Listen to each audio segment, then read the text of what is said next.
This old guy DIY video has to do with troubleshooting a lighting issue on a trailer. The short story is I had to run a little jumper wire from the ground on the truck body to the receiver hitch itself, and now everything works great. If you'd like to watch the next 2 minutes, you'll see my troubleshooting process and what I did to fix it. Thank you for watching. Today I'm working to eliminate the cause of trailer problems on a 2003 Chevy Suburban. When I pulled the female side of the plug apart here last night, I found this thing pretty well rusted.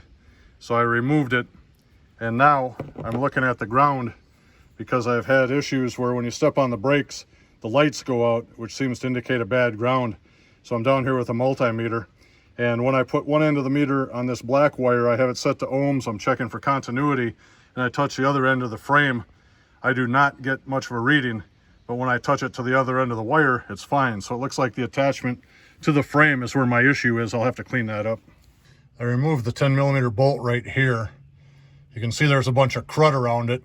Now I'm going to take a wire brush and brush that area off. I'll also brush the two terminals, reassemble the joint, and see if that fixes my problem. This is what the area looks like after I wire brushed it. Here's a little connector that mates to it.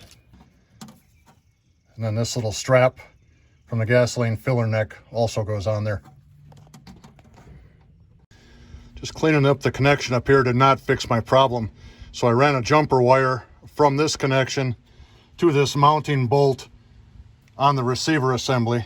And now this one connected to the black, the ground wire coming from the truck harness.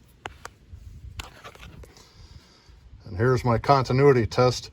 If I just touch to the frame of the truck, now I'll touch to the receiver hitch.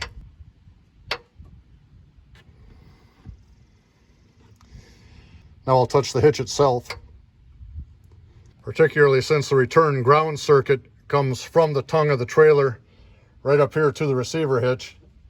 If I touch that, so my little ground issue should be fixed. Now when my plug comes from Amazon tomorrow, I'll put it back together and see if everything works.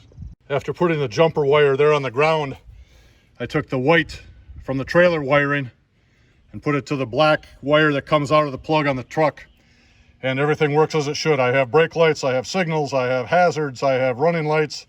That little ground wire in a 21-year-old truck was the cause of my trailer issues. I hope this video helps you, and have a great day.